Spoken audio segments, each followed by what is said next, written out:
Muy buenas, sean todos bienvenidos al podcast Página 2, el podcast de la prensa, que en estas circunstancias excepcionales, como todo el contenido editorial de la prensa, se va a hacer en el formato de teletrabajo. En esta ocasión tenemos como invitado a Carlos Berguido. Carlos Berguido es el presidente ejecutivo de la Asociación Bancaria de Panamá. Como saben, uno de los temas que ha estado en debate estos días es las medidas que ha tomado la mayor parte de la banca para aliviar la carga financiera a esos clientes que se han visto afectados por la crisis provocada por el coronavirus. Prácticamente todos los bancos en Panamá han anunciado distintas medidas. Esta semana, 23 de los bancos de la plaza hicieron un comunicado conjunto anunciando una prórroga automática de 3 meses. Pues para explicarnos el alcance de esta medida, hemos invitado a Carlos Berguido para que nos cuente un poco cuál ha sido la evolución de estas medidas de la banca hacia los consumidores y para explicar también cuál es el alcance de este anuncio que se hizo esta semana. Muy buenas, Carlos. Muchas gracias, Roberto. Gracias por este espacio. Gracias a ustedes en la prensa, un medio de comunicación de referencia en nuestro país, siempre siendo parte de la solución y sobre todo en momentos tan difíciles como estos, pues gracias por ayudarnos a llevar información legítima, actualizada y lo más clara posible a toda la población, porque sabemos que son momentos de mucha ansiedad, son momentos de mucha preocupación y yo creo que espacios como este que nos brinda la prensa y tú como periodista del sector financiero, pues son una gran cosa. Lo agradecemos, lo apreciamos como miembro de la comunidad también. Así que gracias. Sí, mira, las medidas que han ido adoptando los bancos responden a una realidad que básicamente es: los bancos somos parte de la sociedad. Los bancos son parte de la comunidad en la que se desenvuelven. Los bancos necesitan que sus clientes estén en una situación económica y financiera buena. La salud financiera de los clientes es igual a la salud financiera de un banco. Y un banco no es otra cosa que un grupo de personas, porque al final de cuentas hay gente que yo a veces escucho cosas en las redes y en los medios de comunicación de todo tipo que da la impresión como que consideran que los bancos son una especie de máquinas de hacer dinero, pero en realidad los bancos son algo muy distinto. Los bancos son un grupo de gente encargados por la sociedad, supervisados por el gobierno, para custodiar los ahorros de la gente. Es decir, la razón de existir de un banco inicia por ser depositario de los ahorros de personas o de empresas. Y esos dineros a su vez se prestan a la comunidad. Y lo que se trata es de que se presten de manera adecuada, con un nivel de certeza relativamente alto de que van a poder ser cobrados, de manera que los depósitos que estamos custodiando los bancos puedan ser mantenidos con integridad. Entonces, es muy importante tener eso en cuenta porque eso nos ayuda a explicar el por qué los bancos, cada sucursal que usted ve implantada en las calles de nuestro país, son parte de la comunidad y está en el interés de los bancos, así como en el interés de la sociedad, que tanto bancos como clientes tengan una salud financiera sólida, de manera tal que haya depósitos y que los préstamos que se hagan se puedan recuperar. Entonces los bancos tienen todo el interés del mundo, al ser miembros de esa sociedad, tienen todo el interés del mundo de que sus clientes gocen de una salud financiera buena, positiva. En un momento de crisis como esta, ¿qué ocurre? Los bancos tratan de ayudar a sus clientes para que los clientes puedan sobreponerse a esta dura prueba. Sabemos que el coronavirus, la epidemia de coronavirus en nuestro país, está teniendo consecuencias sanitarias muy duras, pero la las consecuencias económicas producto de las medidas sanitarias también van a ser muy duras. Y dependiendo de cuánto dura la crisis sanitaria, podemos asumir que la crisis económica que se va a generar sea pequeña, mediana, grande o muy grande. A lo largo de todo el periodo en que haya una crisis económica, por supuesto que los bancos no solamente quieren, sino que van a tener que ser parte de la solución de los problemas financieros de sus clientes. Y en vista de esa realización, los bancos han ido a la delantera y han estado trabajando muy de cerca con el Ministerio de Gobierno, el Ministerio de Economía y Finanzas, perdón, con la Superintendencia de Bancos, con la propia Presidencia de la República, con el ministro consejero y entre nosotros los banqueros, los miembros, los gerentes de los bancos, para buscar medidas que ayuden a los clientes a sobrepasar, a sobreponerse a esta crisis, y por lo menos en el aspecto financiero. En vista de ese interés, de ese deseo de contribuir a la salud financiera de sus clientes, los bancos entonces han anunciado una serie de medidas que son las que tú comentaste más temprano y que se han ido plasmando al principio en comunicados individuales, luego se fueron consolidando en un solo comunicado. Y básicamente lo que están diciendo es a ese gran componente de clientes que son deudores de préstamos hipotecarios residenciales, de tarjetas de crédito, de préstamos personales, de préstamos de automóvil, que es básicamente ahí está el 80% del negocio, de lo que es la actividad de préstamos bancarios dirigidos al individuo, lo que se llama comúnmente como el segmento de consumo, es darles un alivio de permitirles el atraso, permitir una moratoria en el pago de las letras de sus préstamos que estaban obligados a ser pagadas en los meses de abril, mayo y junio. ¿Eso qué quiere decir? Atrasar el pago de esas letras a otro momento cuando sea posible y más fácil hacerlo. ¿Por qué? Porque sabemos que esta crisis va a conllevar necesariamente, por todos los pronósticos que hemos visto, va a haber pérdidas de empleo, va a haber disminuciones de salarios, va a haber congelación o suspensión de contratos de trabajo, pero también va a haber mucho empresario pequeño que no puede operar, producto del respeto y el cumplimiento de la cuarentena. Por ejemplo, se nos ocurre en este momento, o sea, todos los de restaurantes, todos los que venden comida, todas las personas que tienen una tienda, los que venden flores, los salones de belleza. Y bueno, enumerarlos es los abogados, los ingenieros. La actividad económica ha llegado a un punto de detenerse para poder pelear contra la crisis sanitaria, contra la epidemia.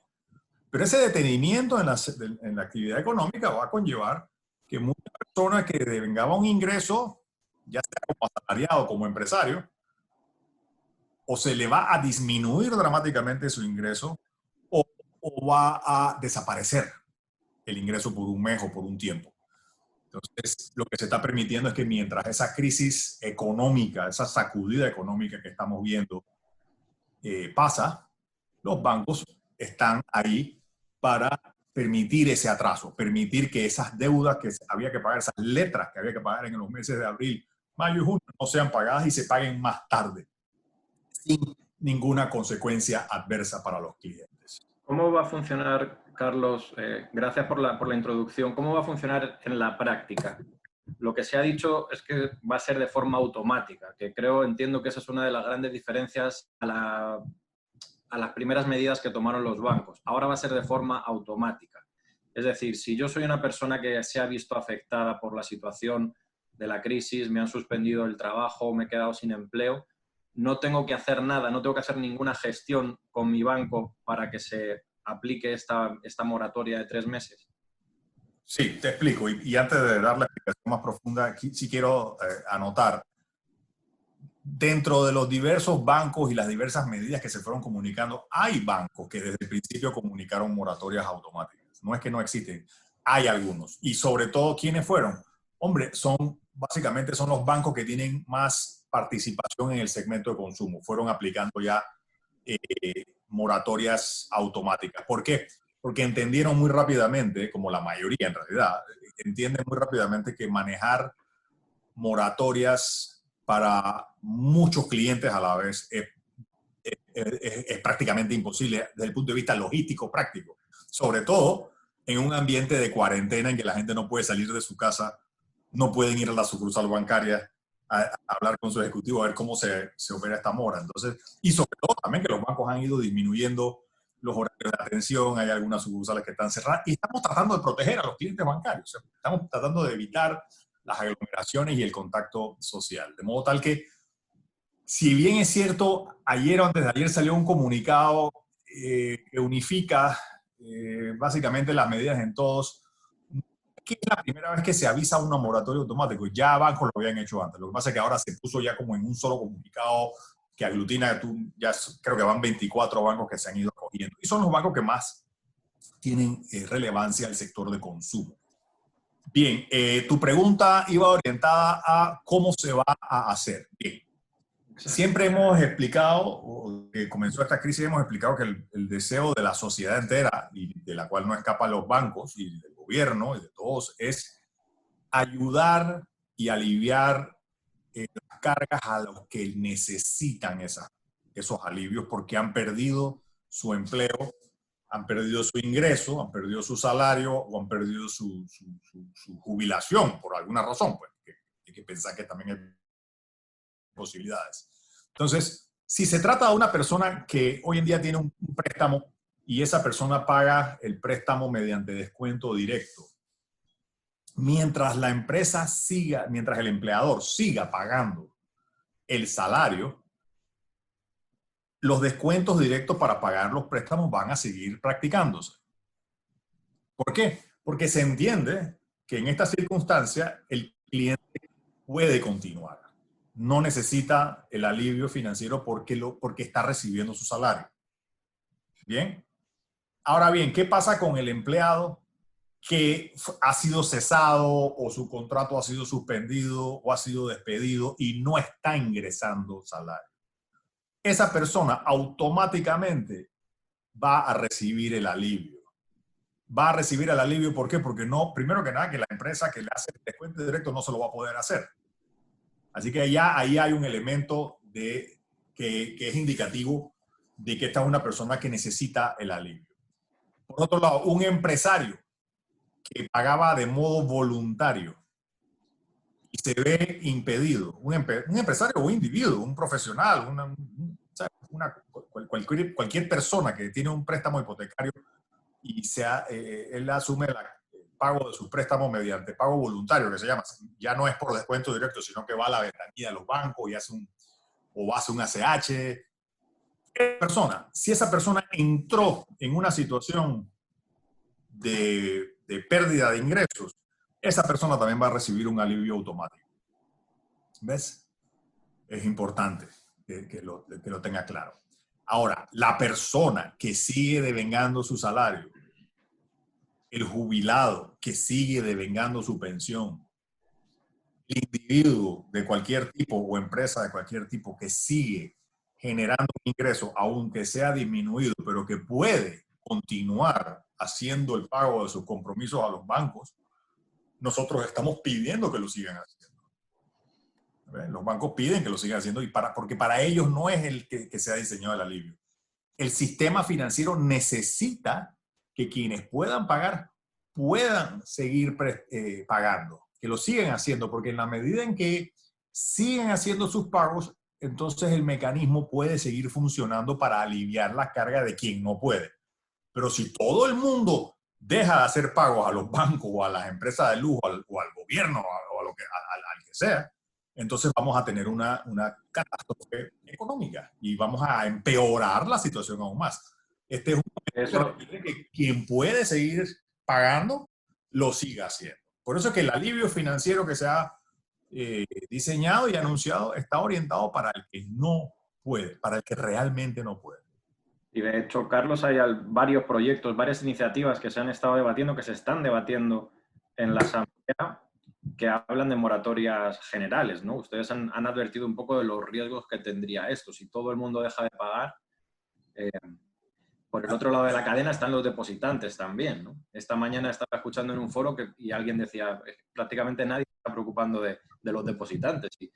Y es importante que se tengan en cuenta también que es digamos que el dinero que manejan los bancos es precisamente el de los ahorros que muchas personas tienen depositadas en esas instituciones.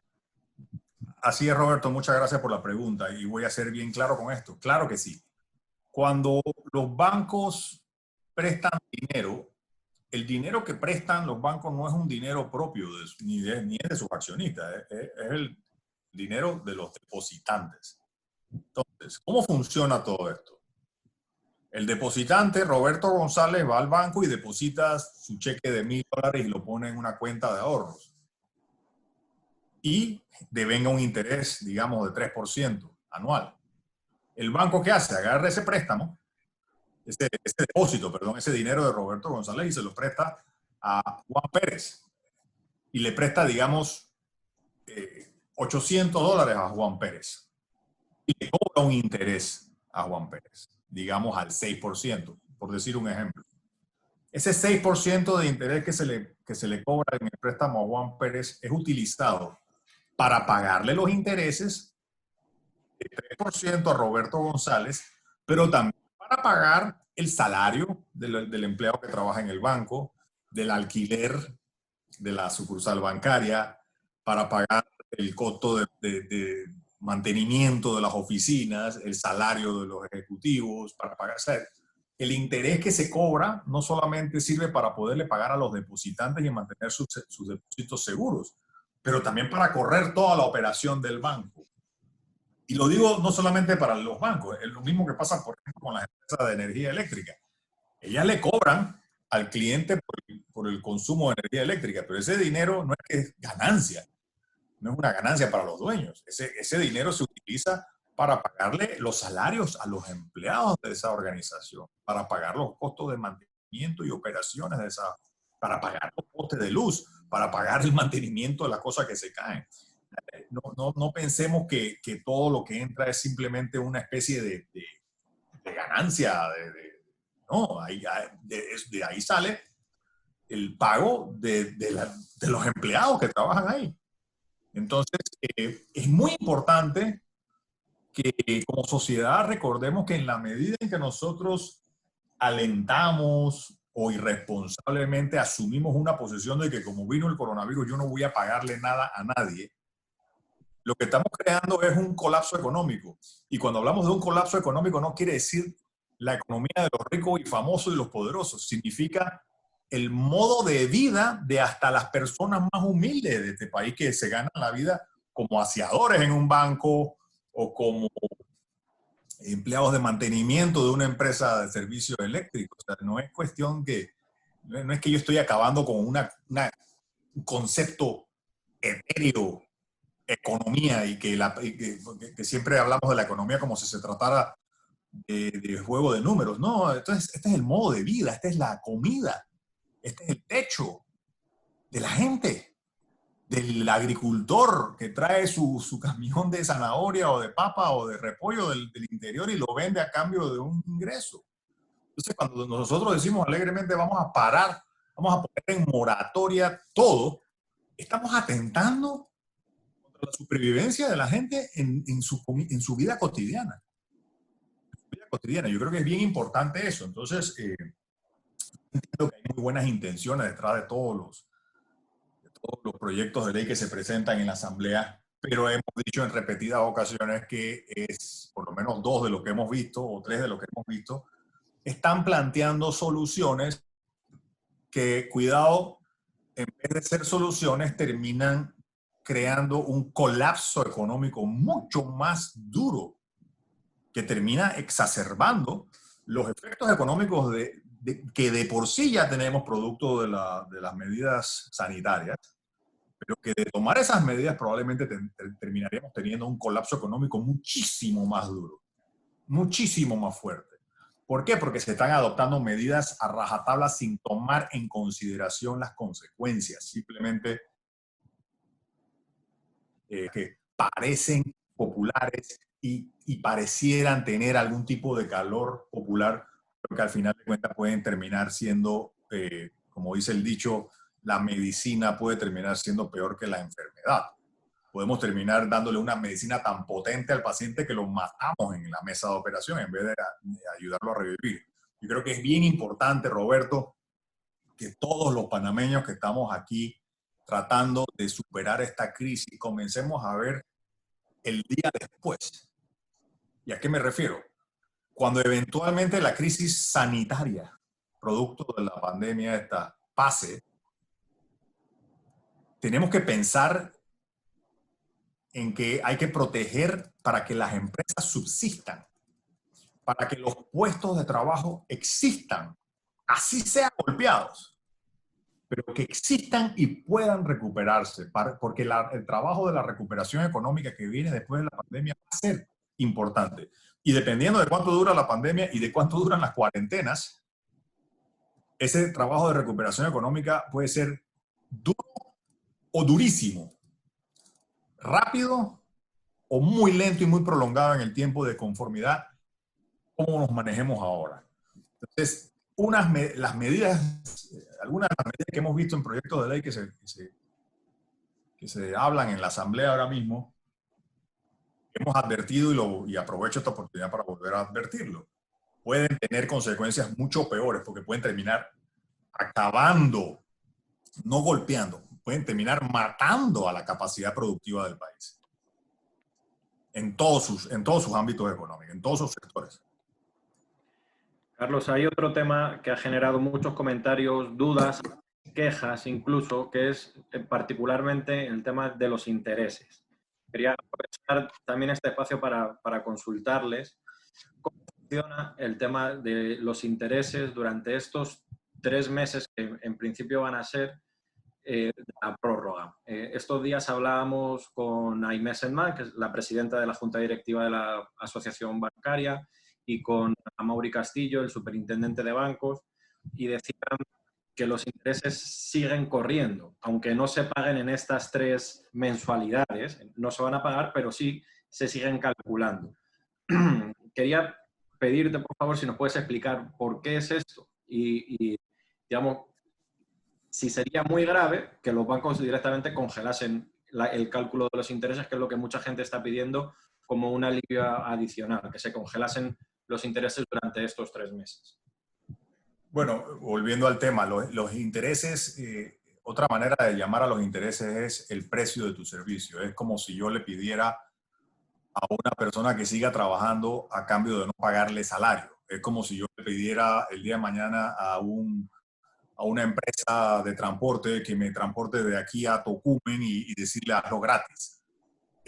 ¿Cómo hacemos si no le cobramos intereses, que no es otra cosa que el precio que cobra una actividad, una empresa financiera, prestar dinero o por tener depósitos? Es el precio.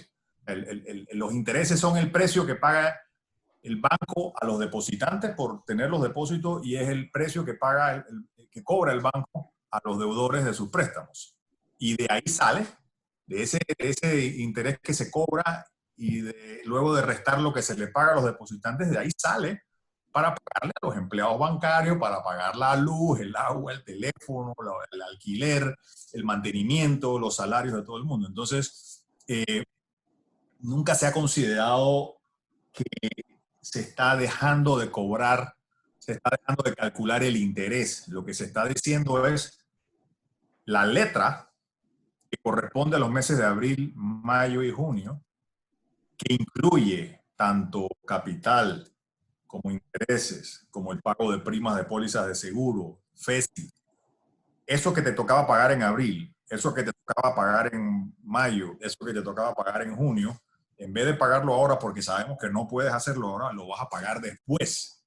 Te está dando un alivio, de manera que sabiendo que ahora mismo tienes otras necesidades y que probablemente has perdido tus ingresos y no lo puedes pagar, se está dando la oportunidad de pagarlo más adelante sin ningún tipo de intereses adicionales, ni cargos por mora, ni nada de ese tipo de cosas. ¿Ves?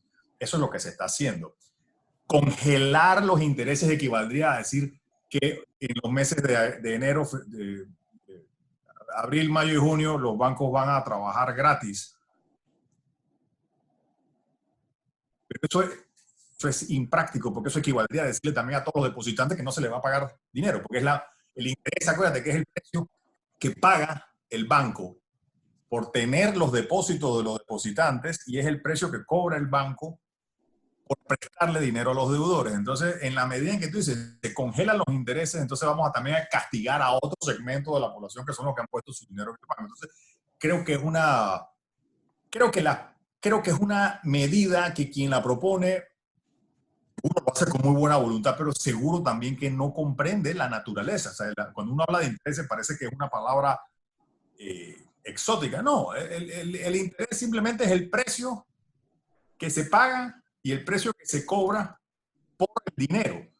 Los bancos no son otra cosa que, vuelvo y digo, son un grupo de gente que recibe en depósito dinero de los ahorristas y presta ese mismo dinero a los deudores. Entonces, congelar los intereses creo que sería una situación que haría imposible el pago de intereses a los depositantes, haría imposible el pago de los salarios a los empleados, haría imposible el pago de los gastos de operación de un banco. Esos son conceptos muy peligrosos y creo que en realidad responden a quizás un poquito de falta de docencia en materia financiera para entender que lo que se está proponiendo realmente es totalmente impráctico. Equivaldría a pedirle a una persona, básicamente, digo, si lo llevamos a un ejemplo de un individuo, equivale a decirle a una persona, tienes que venir a trabajar, pero no puedes cobrar salario. Entonces, ¿cómo le vamos a decir a esa persona que compre su comida, que pague la luz, que pague su casa, que pague el alquiler, que pague, o sea, pague lo que tengan que pagar, las medicinas, todo, ¿no? Entonces, es totalmente impráctico, aunque estoy seguro, Roberto, que las personas que proponen esto lo hacen de buena voluntad y con un interés quizás ahora exacerbado por el problema de ansiedad que estamos viviendo todos los panameños, de buscar una solución, pero realmente se trata de una propuesta sumamente impráctica, que pondría, vuelvo y digo, creo que son proyectos de ley que en el estado en que se encuentran ahora mismo podrían empeorar terriblemente la situación económica del país. Lo que han anunciado los bancos es que se suspenden los pagos, las mensualidades de abril, mayo y junio. La duda que nos ha llegado es una persona que pierda su empleo, por ejemplo, en el mes de mayo, ¿puede contar esos 3 meses desde ahí en adelante? ¿O en un primer momento la decisión que han tomado los bancos es abril, mayo, junio y eventualmente si la situación se prolonga, también se prolongaría esa moratoria? Bueno, muy buena pregunta y creo que el sentido de los comunicados es 90 días, ¿no? Creo que es hasta 3 meses, creo que han dicho 90 días, que no necesariamente coinciden de modo limpio y exacto con abril, mayo y junio. Estamos usando abril, mayo y junio simplemente por la coincidencia de la fecha del comunicado, pero en realidad creo que son 3 meses el sentido. Y mira, vuelvo y echo para atrás en mi explicación. Lo primero, entendamos que nadie puede predecir hoy cuánto va a durar la crisis sanitaria de esta epidemia. Quién sabe, dentro de 15 días ya estamos todos de vuelta en la normalidad, Dios quiera. Pero quién sabe se prolonga. Quién sabe se prolonga y quién sabe se prolonga por 6 meses, 7 meses, un año. Nadie sabe lo que va a pasar ahora mismo, ¿verdad? Como tampoco hace un mes sabíamos que íbamos a estar en lo que estamos ahora mismo. Yo creo que lo más importante en una situación como esta, Roberto, es entender, uno, que tenemos que ser flexibles como país, como sociedad, como miembros de una sociedad. Tenemos que ser flexibles porque tenemos que reaccionar a lo que nos da el ambiente y no tenemos idea lo que el ambiente nos vaya a dar de aquí a 15 días, ni mucho menos de aquí a 90 días. Dos, tenemos que ser adaptables. Tenemos que adaptarnos a lo que el ambiente nos vaya tirando. Los obstáculos que va a tirarnos el ambiente no los podemos predecir, así como tampoco podemos predecir si esos obstáculos se van a salvar mañana. Y en tercer lugar, y quizás el mensaje más importante que yo quiero que llegue a toda la población, como dije al principio, los bancos somos parte de la sociedad. no somos un elemento abstracto, no somos una nave espacial que llegó y no tiene nada que ver con el entorno.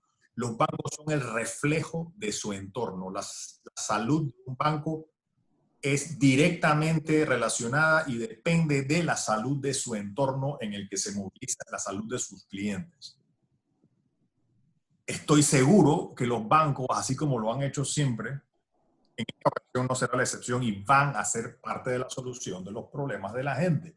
Porque a ningún banco está en el negocio de ser banquero, ni de prestar dinero, ni de captar depósitos para quitarle las cosas a la gente.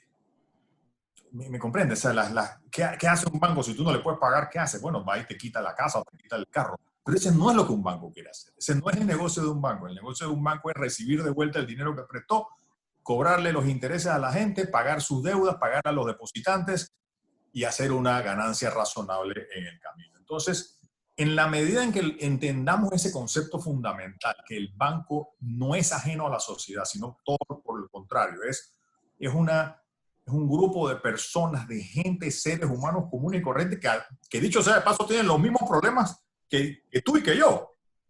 Entonces, esos empleados bancarios que están ahí adentro también tienen depósitos, también tienen deudas. Y también trabajan en empresas que necesitan salud financiera para sobrevivir y para pagar salarios. Entonces, en la medida que entendamos que somos parte del sistema y que no importa qué bien le va al país, qué mal le va al país, tenemos que ser siempre parte de la solución porque no es el interés de cualquier banco, igual que la sociedad, es que todo el complejo, todo el tejido social le vaya bien. En la medida que esta crisis se prolongue, no hay otra que seguir ayudando. Y seguir siendo creativos y seguir siendo flexibles y seguir adaptándonos a esos retos que la adversidad, o sea, los retos que nos ha lanzado la historia y que nos ha tocado vivir y lo vamos a superar todos juntos. Tenemos que entender eso. O sea, los bancos no son un elemento extraño, los bancos son parte de tu sociedad y van a ser como necesitan serlo y siempre han sido parte de la solución de los problemas de la sociedad. Y esta no va a ser la excepción. Y hablando, Carlos, de esa salud financiera de los bancos a la que hacías mención, ¿cómo esperan que esté dentro de 3 meses, cuando esta situación para los bancos lo que les va a generar es una merma en los ingresos, un aumento en los índices, digamos, de mora? Seguro. Por otro lado, están los mercados financieros a los que los bancos recurren muchas veces para captar fondos, están, digamos, con una volatilidad tremenda y exigiendo más, digamos, un interés, hablando de intereses mayor, sobre todo cuando se viene de países emergentes. Porque también, como mencionabas anteriormente, cuando la economía empiece a reactivarse, va a ser fundamental que la banca tenga capacidad para hacer esas inyecciones, para prestar dinero al tejido empresarial, que es al final el que mueve la economía. Entonces, no sé, esa capacidad la banca la va a seguir teniendo, teniendo en cuenta un poco todo lo que he comentado en ese entorno.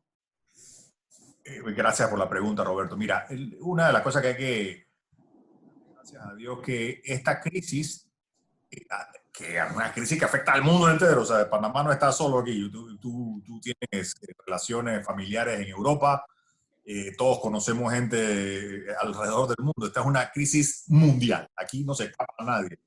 De modo tal que la salud financiera del mundo entero se va a deteriorar. Ya se deterioró.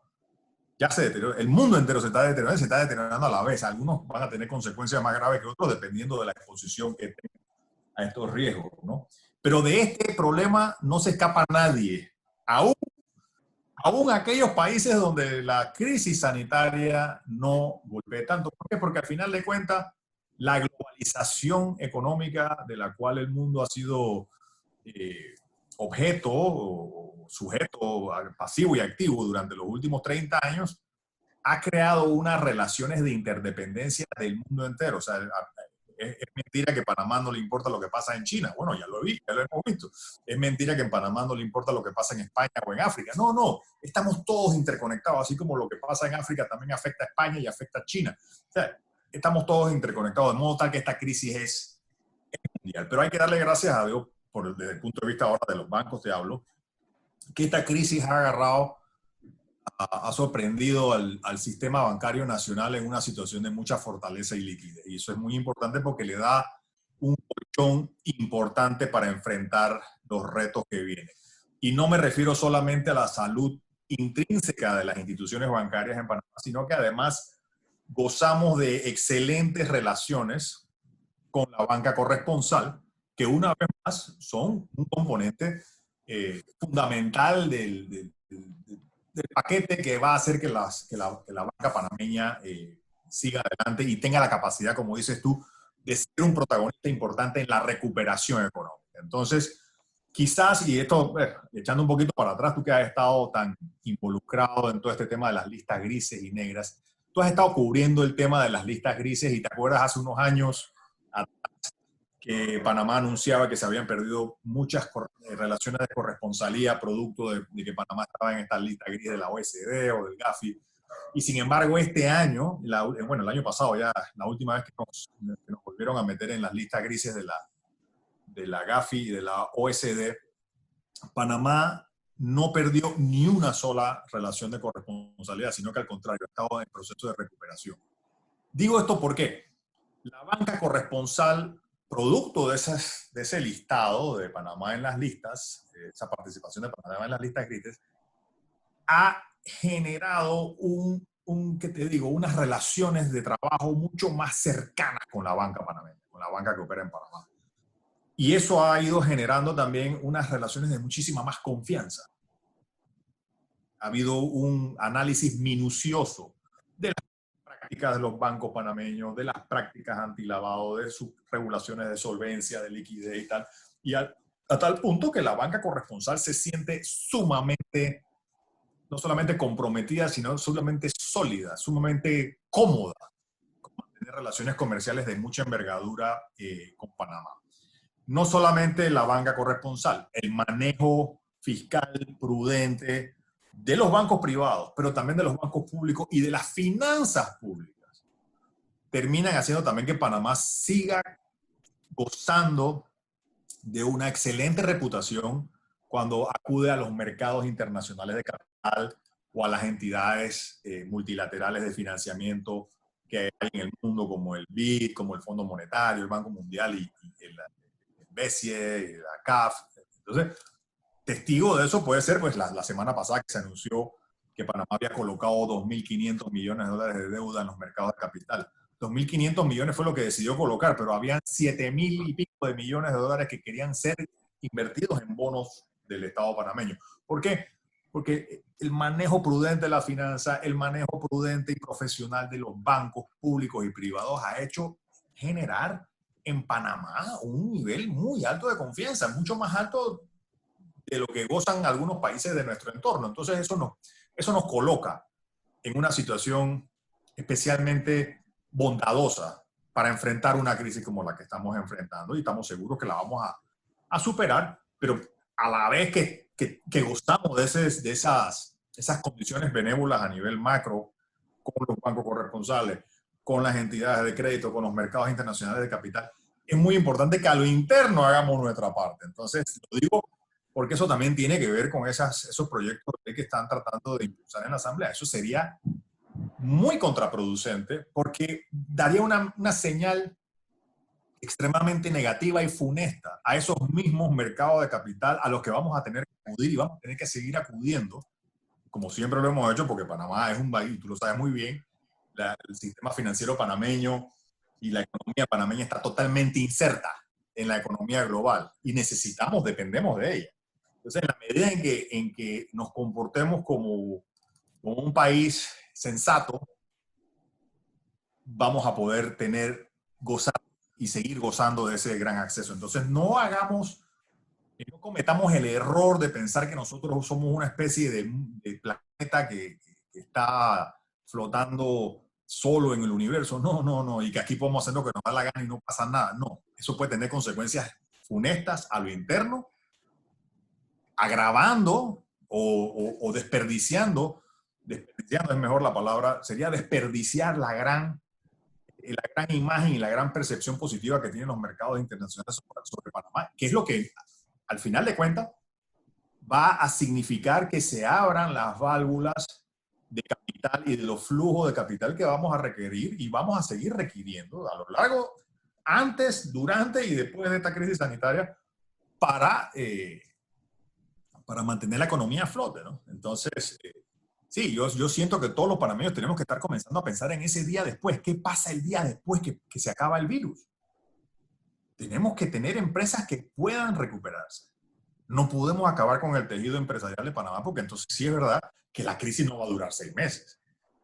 Se puede prolongar y se puede convertir en una cosa mucho peor. Y por eso hago ese llamado de sensatez y de serenidad, sobre todo a un componente politizado, populista que existe en la Asamblea y que tiene micrófonos altos, ¿no? Con altoparlantes altos, poderosos. Quiero también aprovechar para mandarle un mensaje a la sociedad y a los empleados bancarios de agradecimiento. Así como el resto del país estamos en cuarentena, yo tengo ya 10 días de estar trabajando desde mi casa, tú me dijiste que tienes incluso más.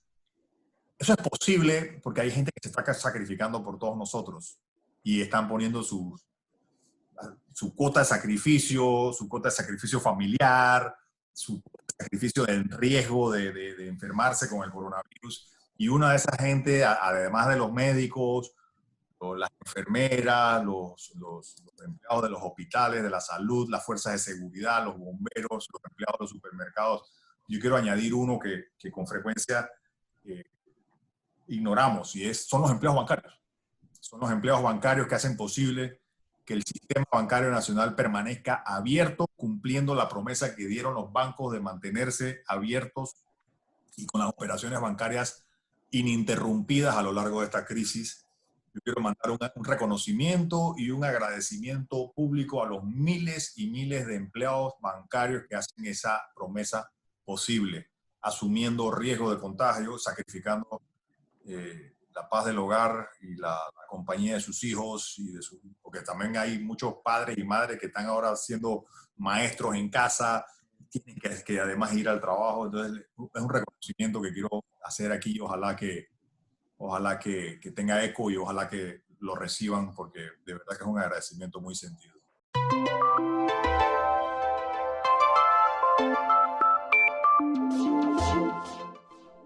Muy bien, pues ahí queda ese reconocimiento y nada más, despedimos este espacio que ha sido conducido por mi persona, Roberto González Jiménez, y en la producción Miguel López. Agradecerles a los usuarios de prensa.com y de las distintas plataformas del diario La Prensa su sintonía y ahí estaremos con nuevos invitados y nuevos programas de actualidad durante estos días. Gracias.